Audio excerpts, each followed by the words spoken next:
잠깐 기도하겠습니다.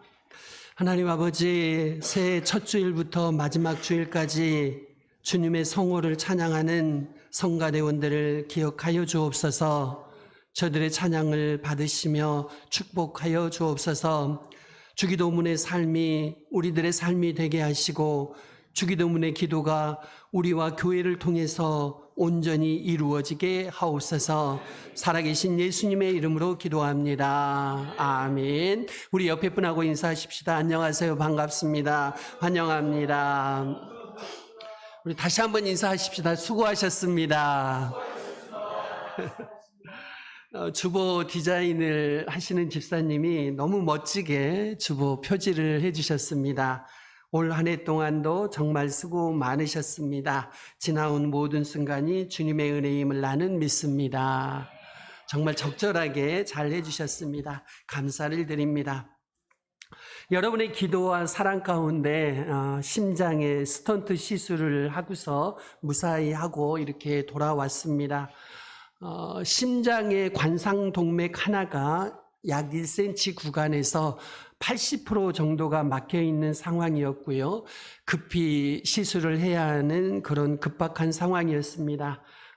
서울로 올라가서 심장에 스턴트 하나를 삽입하고 위험한 상황은 이렇게 무사히 넘겼습니다. 심려를 끼쳐드려 송구하고요. 기도와 사랑을 베풀어 주신 성도님께 다시 한번 감사를 드립니다.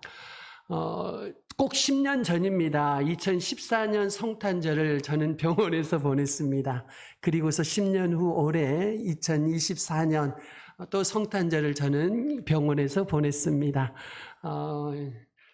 주일을 미처 준비하지 못하고 급히 올라가다 보니까요. 병실에서 이제 설교를 준비를 하고 주보를 준비를 이렇게 하는데 왼손에다가 이렇게 스액을 꽂아 놓으니까 오른손 하나로 이렇게 독수리 타법으로 열심히 준비를 했습니다.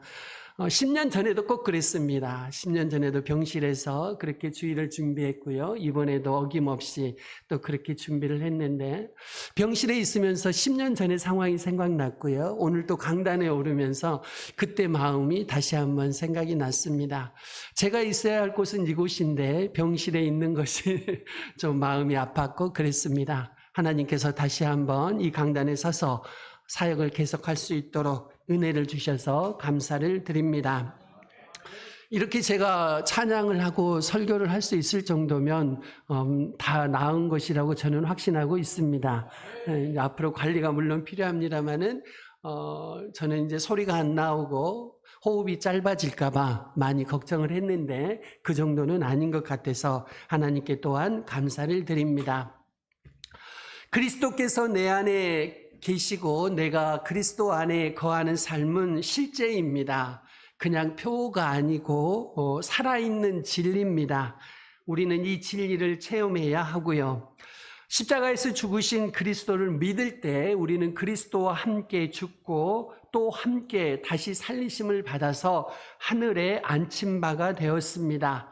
영광 가운데 우리는 변화될 줄로 믿습니다. 다시 살아난 그 생명이 우리 안에 있습니다. 골로새서 말씀을 되돌아보면 그리스도 안에 있는 이 생명이 지금은 감추어져 있지요. 세상의 눈으로 볼 때는요, 잘 보이지 않고요. 감추어져 있는 이 생명이 온전히 나타날 때가 곧 올 것입니다. 그리스도 안에서 새로운 생명을 가졌으므로 우리는 이제 그리스도 안에서 새로운 피조물인 줄로 믿습니다. 새 창조의 역사가 우리 안에서 일어난 거지요. 전에 없던 것이 세상에 존재하게 된 옛 창조가 있었던 것처럼 옛 창조에서 없었던 전혀 새로운 생명이 우리 속에서 태어난 줄로 믿습니다. 우리는 살면서 옛 창조의 질서 속에 있으니까 이것이 전부인 줄 알지요. 하지만 하나님이 우리 안에 새로운 생명을 창조하셨습니다. 새하늘과 새 땅이 우리를 위해서 예비되어 있고요. 새하늘과 새 땅에는 우리의 옛날의 육신으로는 들어갈 수가 없습니다. 첫 번째입니다. 새로운 생명, 새로운 사람입니다. 저와 여러분은 새로운 생명을 받고 새로운 사람인 줄로 믿습니다. 그리스도 안에 있는 우리는 새로운 피조물입니다. 사도 바울은 로마서에서 새로운 피조물이 된 성도들의 영적 체험의 단계를 자세히 설명하고 있는데요. 5장에서는 그리스도를 통해서 값없이 의롭다 하심을 얻습니다. 6장에서는 우리의 옛사람이 그리스도와 함께 죽고 다시 살아나지요. 7장에서는 율법에 대해 죽은 자가 되어 죄에 대해서 죽었기 때문에 죄를 죄로 정죄하는 율법에 대해서도 우리가 죽은 것입니다. 로마서 8장에 와서 보시면 정죄함이 없습니다. 우리 안에 죄가 없기 때문이 아니고요. 우리가 완전해졌기 때문도 아닙니다.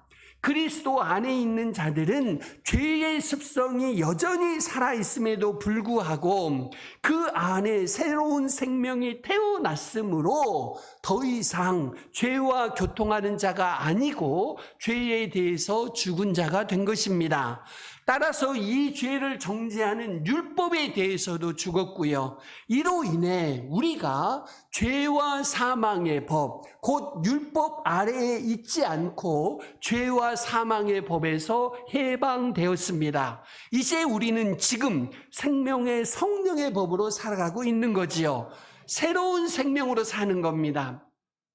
여러분이 예수님을 믿으신다면 지금 여러분은요, 옛날의 생명으로 사는 게 아닙니다. 죽어 없어질 생명으로 사는 게 아니고 영원한 생명, 새로운 생명으로 살고 있습니다.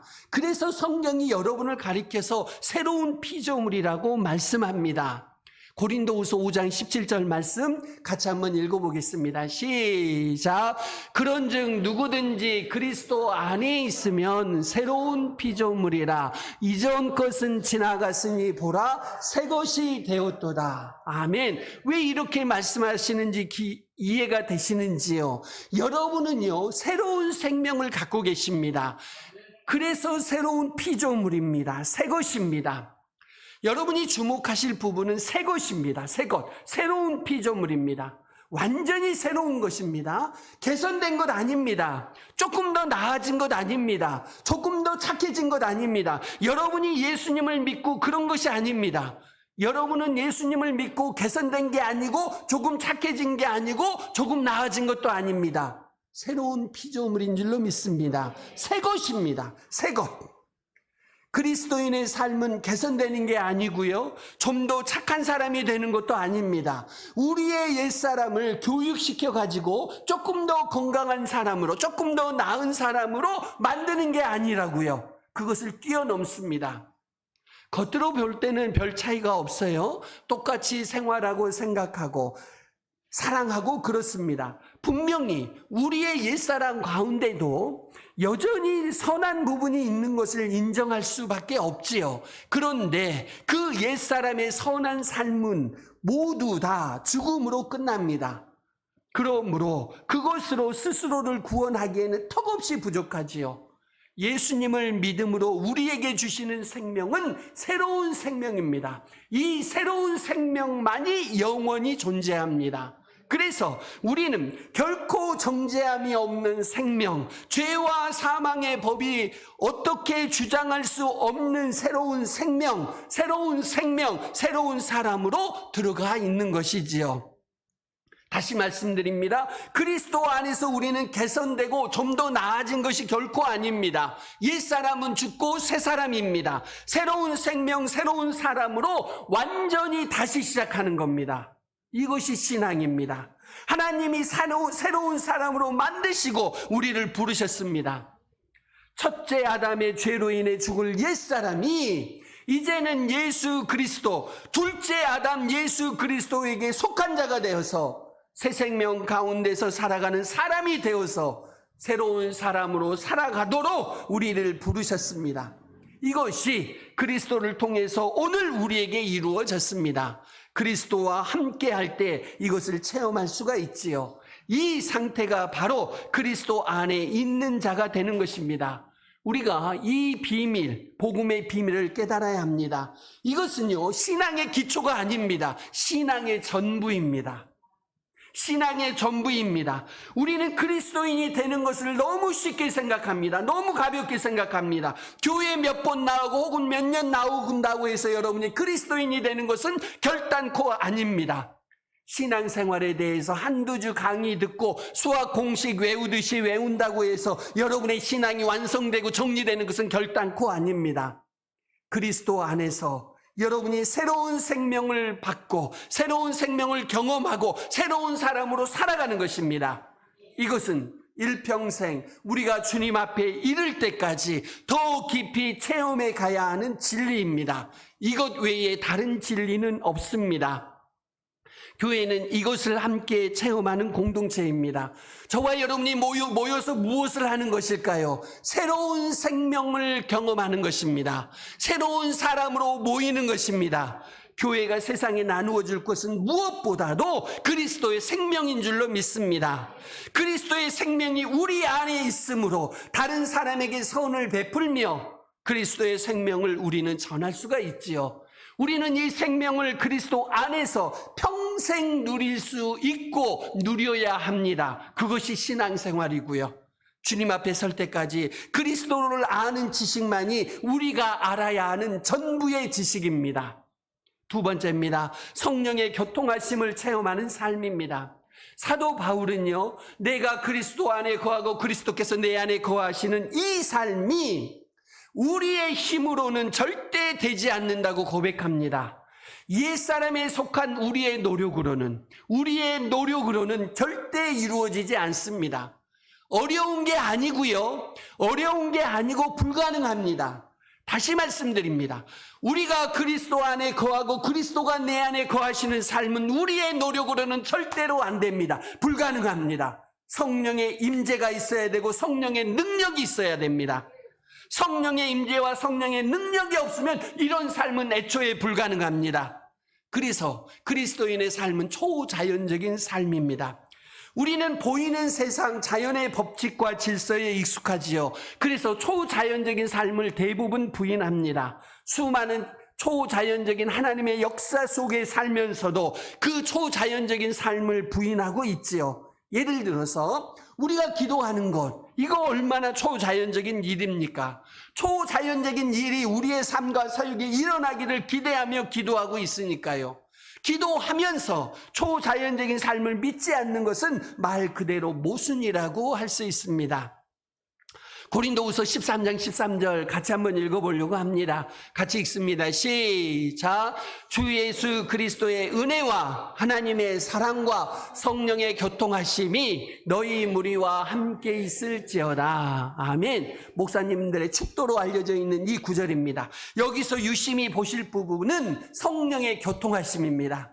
이것이 무엇일까요? 삼위일체 하나님과 성도님들 한 분 한 분의 사이에 교통하심이 있다는 것입니다.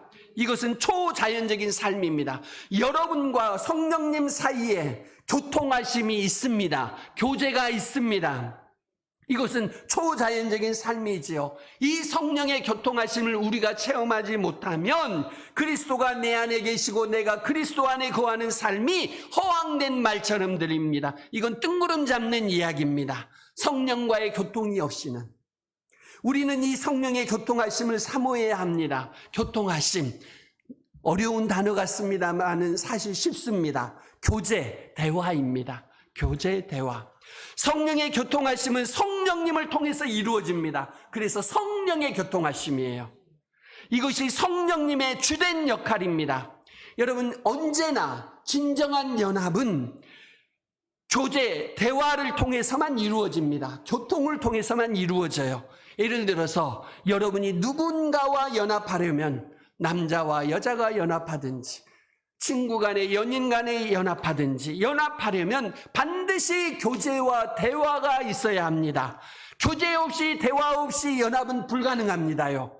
여러분이 누군가와 교제가 없고 대화가 없다는 건 뭘 뜻하는가요? 거리가 생겼다는 거죠. 멀어졌다는 거죠. 연합이 아니라는 것입니다요. 그런데 여러분이 누구와 교제하고 대화하신다면 그것은 여러분이 연합되어 있다는 그런 뜻입니다.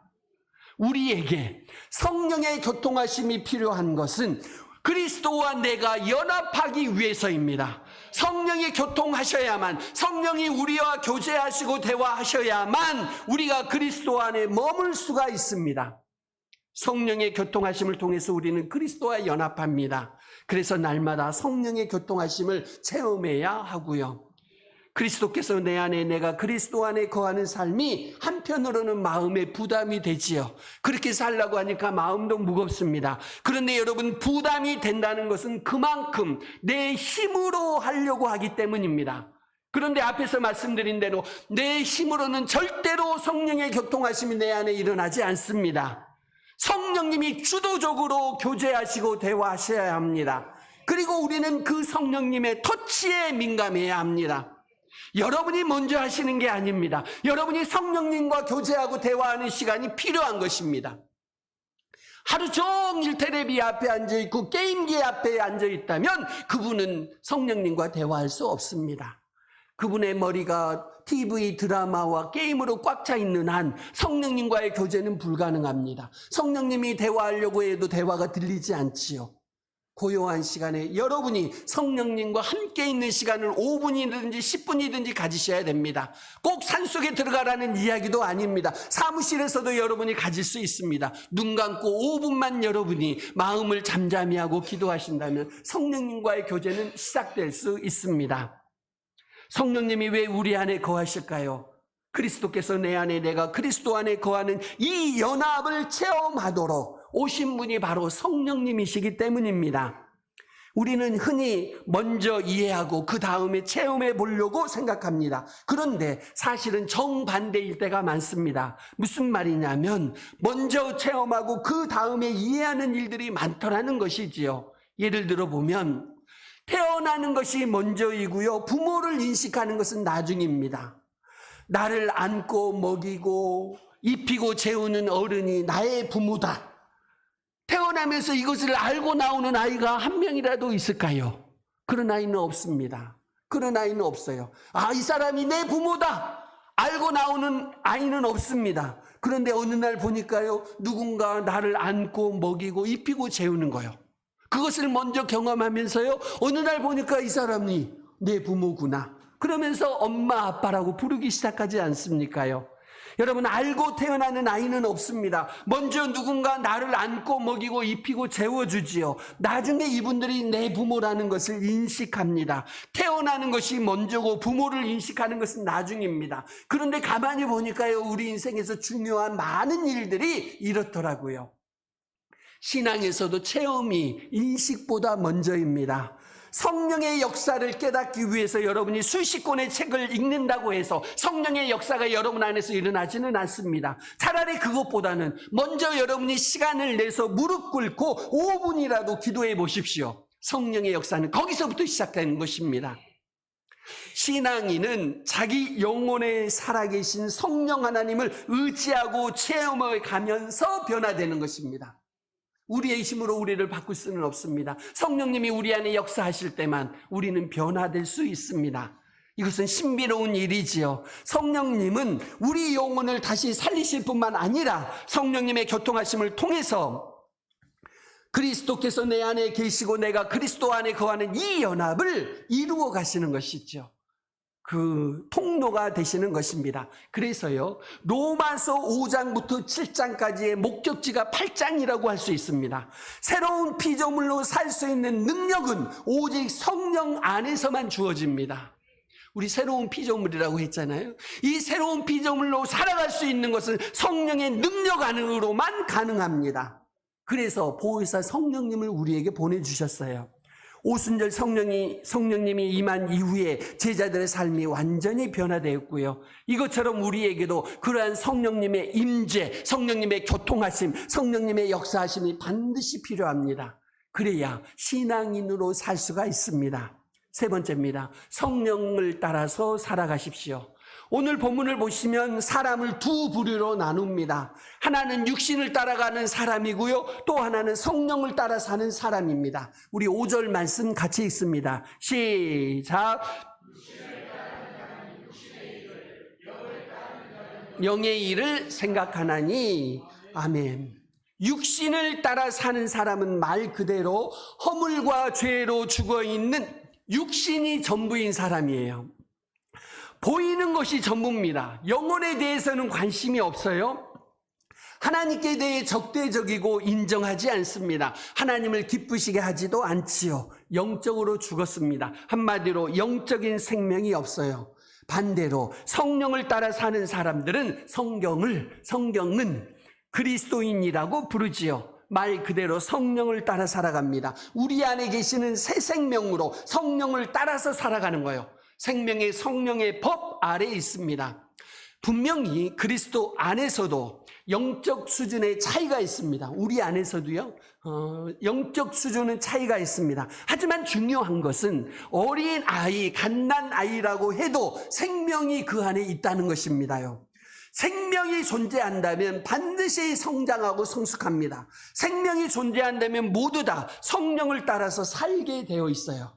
그 생명이 성령에 의해서 주어지고 성령에 의해서 그 생명이 성장하고 성숙하기 때문입니다. 여러분, 성령을 따라 사는 사람들도 때로는 죄를 짓고 때로는 옛사람의 습성대로 삽니다. 하지만 신분상 더 이상 옛사람의 신분으로 돌아가지는 않는다고 성경은 말씀합니다. 이것이 로마서 8장 1절과 2절의 선언입니다. 그러므로 이제 그리스도 예수 안에 있는 자에게는 결코 정죄함이 없나니 이는 그리스도 예수 안에 있는 생명의 성령의 법이 죄와 사망의 법에서 너를 해방하였습니다. 여러분, 우리 갈등하잖아요. 예수를 믿으면서도 실수하고 죄를 범하고 허물이 많지요. 이것은요, 우리만의 갈등이 아니었고 사도 바울도 느끼는 갈등이었습니다. 우리가 그런 갈등이 있다고 할지라도, 그래서 성숙하지 못했다고 할지라도 그리스도 예수 안에 있는 자에게는 결코 정죄함이 없습니다. 왜 이런 선언이 우리에게 주어질까요? 우리는 이제 육신에 속한 자가 아니고 생명에 속한 자, 영에 속한 자이기 때문입니다. 그래서 이제는 죄와 사망의 법이 우리를 주장하지 못합니다. 생명의 성령의 법 아래 있기 때문에 율법이 우리를 정죄하지 못하는 겁니다. 법이 달라진 거예요. 우리가 완전하다는 거 아닙니다. 죄악된 습관이 다 사라졌다는 것도 아닙니다. 여전히 우리 안에 죄와 허물과 연약함이 있어도 하나님은 이제 우리를 보실 때 그리스도라는 렌즈를 통해서 우리를 보시는 겁니다. 우리를 대신해서 죽으신 그리스도를 통해서 우리를 보시기 때문에 우리 안에 연약한 모습, 죄악된 습관이 그대로 남아있다고 해도 그리스도 밖으로 우리를 쫓아내지 않으셔요. 그리스도를 통해서 우리를 보시기 때문입니다. 그리스도 안에 있는 자로서 우리를 정죄함이 없이 하나님이 우리를 인도해 가십니다. 로마서 8장 1절은요, 정죄받지 않는다고 시작합니다. 그리고 로마서 8장의 마지막 구절 39절은 그리스도 예수 우리 주 안에 있는 하나님의 사랑에서 아무것도 우리를 끊을 수 없다고 선언하며 마치고 있습니다.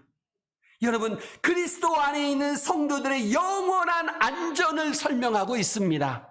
여러분이 예수님을 믿는다면 그 무엇도 하나님의 사랑에서 여러분을 끊어낼 수가 없습니다. 죄와 허물이 드러나면 천국에 가지 못한다고요? 그런 정도의 구원이 아닙니다. 그런 정도의 구원을 우리에게 약속하신 게 아니에요. 죄와 허물이 여전히 우리에게 남아있을지라도 그리스도를 통해서 우리를 구원하셔서 천국에 이끌어 가시겠다는 것이 하나님의 구원이십니다. 물론 그렇다고 해서 우리가 아무렇게나 살아도 된다는 것은 아니지요.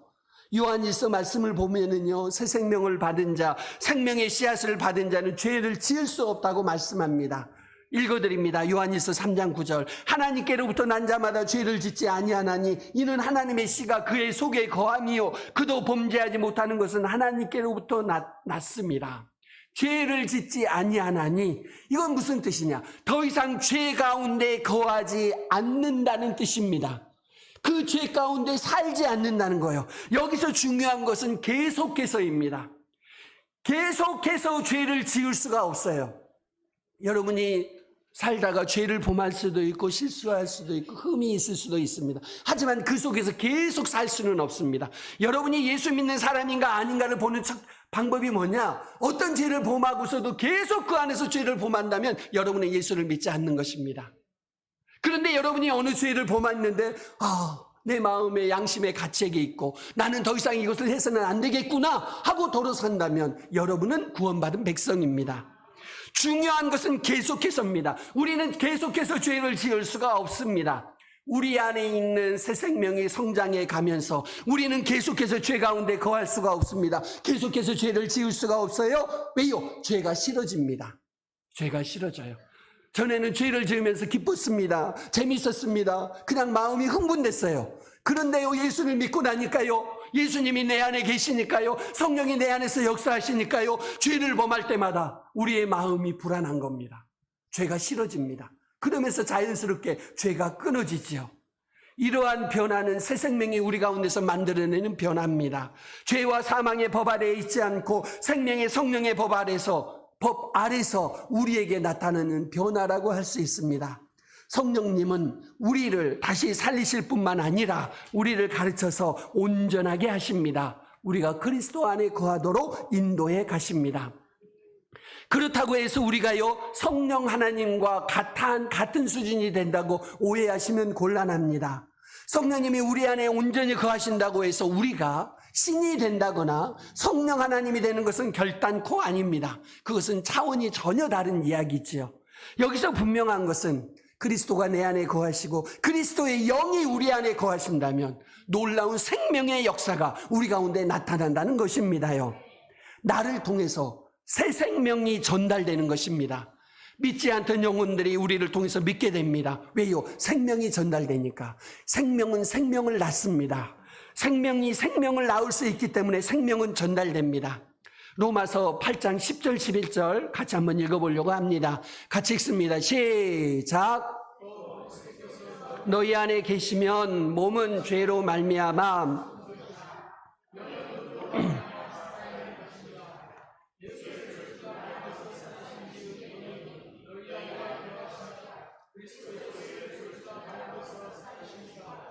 너희 안에 거하시는 그의 영으로 말미암아 너희 죽을 몸도 살리시리라. 아멘. 우리는 이 세상에 태어나는 그 순간부터 살아가고 있다고 말해요. 그런데 사실은 죽어가고 있습니다. 사실은 죽어가고 있어요.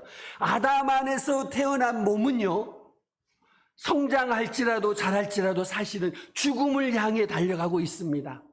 우리 날마다 경험하고 있지 않은가요? 날마다 경험하고 있습니다. 그런데 성령의 임재하심으로 우리 가운데 새 생명이 거하시면요, 완전히 달라집니다. 우리의 영이 살아나고 우리의 죽을 몸도 다시 살리심으로 새 몸을 입게 됩니다. 여러분, 씨앗이 심겨지면 생명으로 인해서 그 씨앗은 새로운 식물로 변화됩니다. 씨앗은 사라지지요.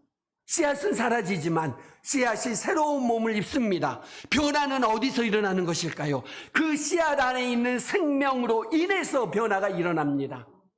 여러분, 우리의 몸은 죽을 몸이고 영적으로 이미 죽은 몸입니다. 하지만 우리 안에 들어온 생명이 이제 새 몸을 입게 되어서 부활의 새 생명으로 다시 살게 될 줄로 믿습니다. 이것은 죽은 다음에 체험하는 것이 아니고요, 그리스도의 임재 가운데 살아갈 때, 그리스도의 임재하심을 체험할 때 우리는 매일 부활 생명으로 살아가고 있는 것입니다. 왜 제가 이렇게 말씀드릴까요? 우리 안에 이미 예수님의 영원한 생명이 들어와 있다니까요. 그래서 우리는 부활 생명으로 지금 살고 있는 것입니다. 고린도후서 3장 17절은 주는 영이시니 주의 영이 계신 곳에는 자유가 있느니라 말씀합니다. 예수를 믿는 우리에게는 자유가 있습니다. 이 자유는 어떤 자유일까요? 마음대로 죄 지을 수 있는 자유일까요? 그렇게 될 수가 없습니다. 우리 안에 계신 성령이 그렇게 역사하시지를 않습니다.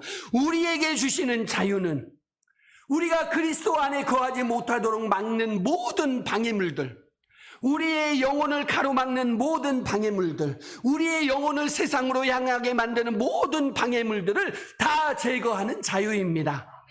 세상의 것을 버릴 수 있는 자유입니다. 세상의 욕심대로 살지 않을 수 있는 자유입니다. 우리는 이 자유를 날마다 누리셔야 합니다. 앞에서 말씀드린 대로 성령을 따라서 살아가기 위해서는 우리의 의식이나 결심이나 노력만으로 이루어지는 것은 아닙니다. 하지만 우리의 의식적인 참여가 반드시 있어야 됩니다.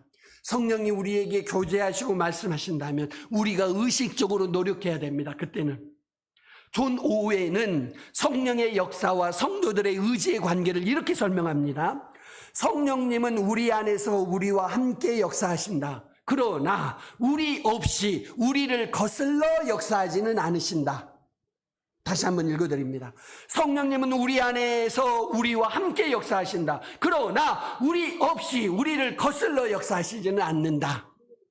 여러분, 왜 내게는 역사하지 않으시는가요? 왜 내게는 일하지 않으시는가요? 이렇게 궁금해지고 불평이 나오시지요? 성령은 절대로 여러분 없이 여러분의 의사를 거슬러서 일하지 않으십니다. 그러면 뭔가요? 우리가 성령이 말씀하시고 성령이 우리에게 함께 하실 때 그분에게 순종하지 않는 거예요. 우리가 거스르는 겁니다요. 성령님은 인격적이십니다. 자유의지를 가진 우리가 성령님의 인도하심을 인정하고 환영하고 받아들이고 순종하고 때로는 이해되지 않아도 성령을 따라서 살려고 할 때 비로소 성령님은 우리 안에서 일하시는 겁니다요. 성령님이 주도적으로 일하시지만 우리의 순종이 있어야 성령님은 활발하게 우리 안에서 역사해 가십니다. 말씀을 정리합니다. 하나님의 영이 우리 안에 거하시고 역사하셔요. 그 결과 우리에게는 새로운 생명, 그리스도의 생명이 있습니다. 그 결과 우리는 새로운 생명 가운데 살아가고 있고요. 그렇다면 우리의 남은 생애 역시도 성령을 따라서 살아가야 할 줄로 믿습니다. 우리가 날마다 믿음으로 성령을 따라 살아갈 때, 자유의지의 헌신과 순종이 있을 때 놀랍게도 우리는 그리스도께서 우리 안에 거하시는 것을 체험하게 될 줄로 믿습니다. 우리 이 시간 같이 기도하시겠습니다. 그리스도를 믿는 우리에게 새로운 생명이 부어지고 새로운 사람이 되었습니다. 성령의 교통하심이 있습니다. 성령이 우리 안에서 일하시고 우리와 교제하시고 우리와 대화하십니다. 그렇다면 우리 안에 계신 성령님을 따라 살아가겠습니다. 성령님을 인격적으로 받아들이고 순종하겠습니다. 새로운 사람으로 살아가겠습니다. 우리 같이 기도하시겠습니다.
주님, 진심으로 감사합니다.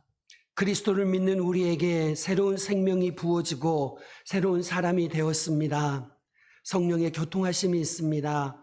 성령님이 우리 안에서 일하시고 우리와 교제하시고 대화하십니다.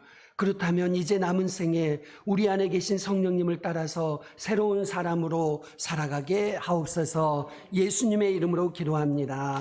아멘.